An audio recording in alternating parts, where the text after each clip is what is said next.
Ito? Ito ba yung pinag-awayan nyo sa Senado? Mga putang ina nyo! Araw-araw kami nagbabayad ng buwis para sa mga bilihin. Ang sinasabi nila, merong ayuda, pondo, programa para sa mga mahihirap. Nasaan? Nasaan?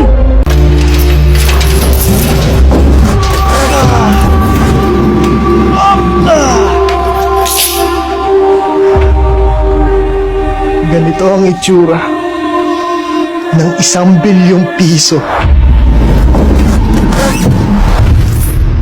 Ganito kalaki ang itsura ng 500 milyong piso na ninakaw ng mga korap na politiko.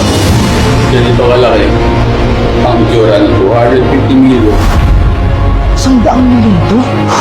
Ngayon lang ako nakakita ng ganito kadaming pera. Ganito kalaki ang itsura ng 50 million pesos.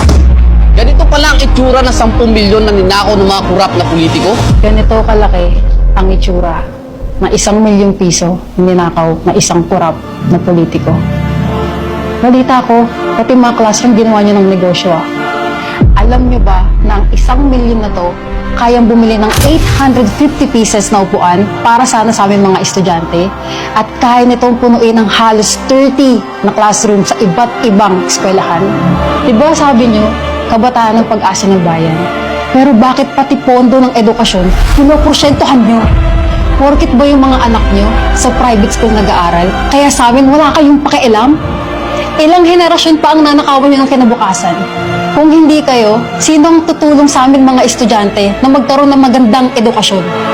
Kung hindi kayo, sino? Sino ang tutulong sa amin para magkaroon ng magandang edukasyon? Karapatan namin to eh. Pero bakit pilit yung pinagkakait? Etong pera na to, pwede sana magamit sa maayos at magandang sistema to eh. Pero hindi ito nangyari dahil ito'y binulsa at ninakaw. Putang ina! Ganito pala ang itsura ng 10 milyon na ninakaw ng mga kurap na politiko. Sa 10 milyon na to, kung napunta lang to sa amin, kaya sana netong bumili ng libu-libong sako ng binhi at pataba para sa aming mga magsasaka. Mga butil na sana'y itinanim na palay at naging kanin sa pagkainan ng bawat pamilya natin. Kayang-kaya na sana nitong bumili ng daang-daang makinarya at sistemang patubig. Dugot pawis ang puhunan namin dito. Pero kayong mga buayang nakaupo, kayo ang nakikinabang sa pera ng bayan. Imbis na umasenso, baon na kami sa utang. Hindi naman kami tamad eh. Pero paano kami uunlad? Kung paulit-ulit nyo kaming ninanakawan? Ganito kalaki ang itsura ng 50 million pesos na ninakaw ng mga korap na politiko. Kahit magtrabaho ako ng 10 taon na puro overtime, hindi ko kikitain to eh. Pero kayo, kayang-kaya nyong ibulsa to? Nakakapagod na ang putang inang sistema dito sa Pilipinas. Kahit anong sikap ko, kulang pa rin ang sahod para sa pamilya ko.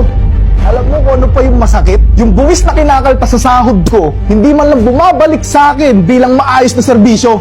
Imbis na maayos na kalsada, murang bilihin, hindi.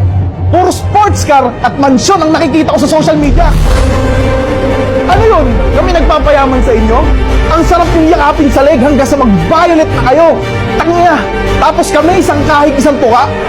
Gigigil ako sa inyo eh! Hindi pre! Kasi sa pera na to, kaya nitong matulungan may 50,000 namang gagaong Pilipino na katulad ko at may angat ang sahod. Pero hindi! Hindi ito nangyari! Dahil ito ay binulsa at ninakaw!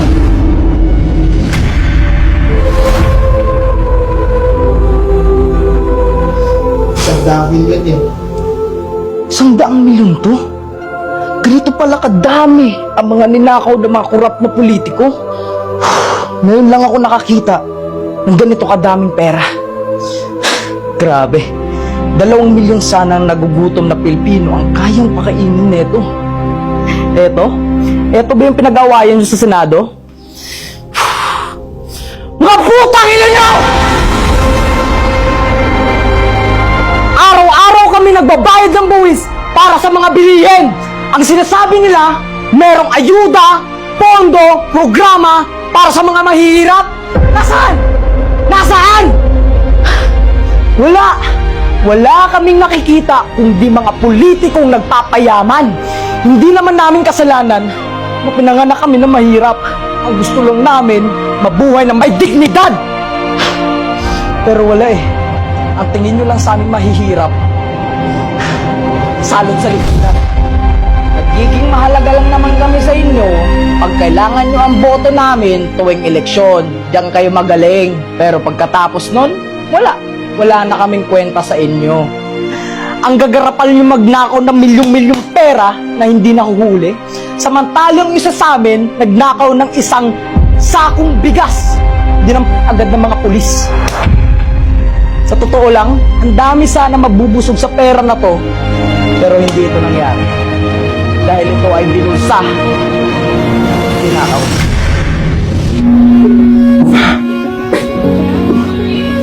Ganito kalaki ang itsura ng 250 million na ninakaw ng mga korap na politiko.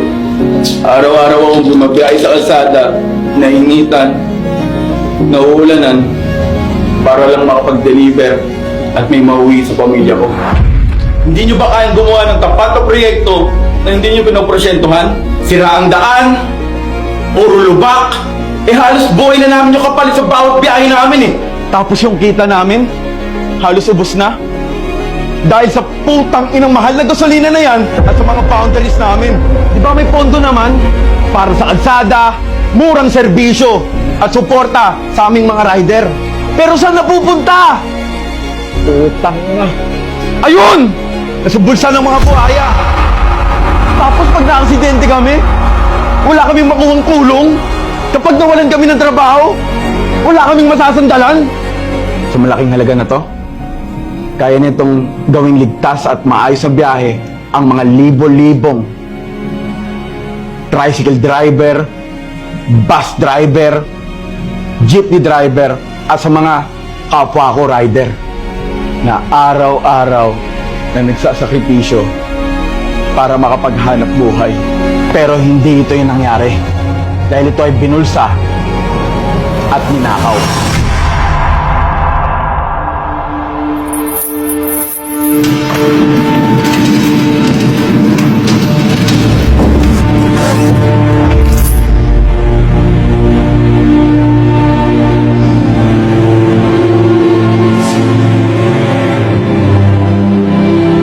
Ganito kalaki ang itsura ng 500 milyong piso na ninakaw ng mga korap na politiko. Kung napunta sana to sa amin, kaya sana nitong magdagdag ng halos 5,000 hospital beds para sa mga pampublikong hospital. Kaya sana nitong mag-provide ng daang-daang teknolohiya, pasilidad, at espesyalista. Dahil alam nyo na hindi namin kayang magpagamot sa ibang bansa. Habang kayo, general check-up sa Singapore pa? Sa US pa? Hindi ka piniling magkasakit. Pero bakit sobrang parusa ang magkasakit sa bansang to? Yung sakit ko, pwede sanang malunasan. Kung meron lang sanang gamot at maayos na paggamutan. Pero pagdating ko ng ER, ang sinabi sa akin, wala daw gamit, wala daw gamot, wala daw bakanting kama, walang doktor, lahat na lang wala. Patayin mo na lang ako! Ang masakit, alam kong may pondo para dito. Pero ninakaw na. Kaya imbis na gumaling ako, araw-araw na lang akong natatakot. Kinakabahan kung aabutin pa ba ako ng bukas. Dito sa Pilipinas, ang mahirap na pasyente, hindi na pinapapili kung lalaban pa o hindi na. Kasi madalas, wala na talaga kaming laban.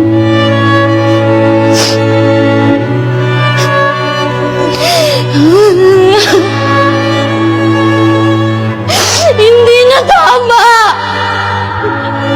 na ang kalusugan naming mahihirap ang sinasakripisyo para sa bulsa ng mga iilan. Hindi lang pera ninakaw niyo sa amin, pati yung karapatan naming mabuhay. Marami sanang matutulungan at mabibigyan ng pag-asa tong pera na to. Pero hindi yun nangyari dahil ito ay binusa at ninakaw. Kaya yung tanong ko sa'yo, hindi ka pa rin ba galit?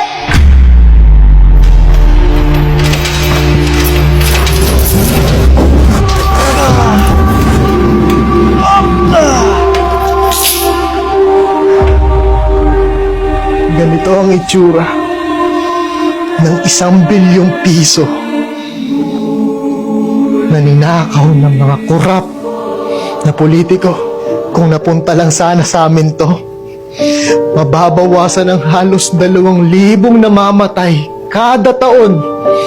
Bawat sakuna, nakakatulog sana kami ng mahimbing na hindi nangangamba sa kaligtasan ng aming pamilya sa tuwing bumabagyo at umuulan. Tapos sa isang iglap, inanod lahat ng baha, lahat ng meron kami. Bahay, gamit, pati mga alaala sa aming tahanan. At ang pinakamasakit, hindi bagyo yung sumira sa amin, kundi yung korupsyon.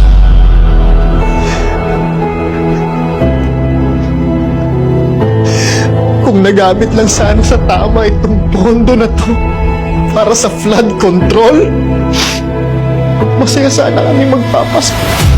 Kung maayos sana yung evacuation center, edi sana hindi kami nagsisiksikan na parang hindi kami tao. Kung napatayo yung mga tulay na sinasabi nilang ghost project, edi sana hindi kami na-isolate o nagugutom habang kaming lahat basang-basa at giniginaw sa labas. Kayo namang mga kurap, komportable kayong natutulog sa mga mansyon nyo galing sa taong bayan. Oo, bagyo nagdala ng baha sa lugar namin. Pero ang tunay na sumira sa buhay namin ay ang kasakiman! Na hanggang ngayon, umiiral sa ating bansa. Pero hindi pa huli ang lahat. Sana may natitira pang kahit konti na kaluluwa sa mga taong nakaupo sa gobyerno. Patuloy pa rin kaming umaasa na sambayan ng Pilipino sa hinaharap magkakaroon tayo ng pagbabago. Para sa mga taong hindi pa bukas sa mga mata, narinig nyo na ang boses at hinanakit ng taong bayan. Ngayon tatanungin namin kayo, hindi pa rin ba kayo galit?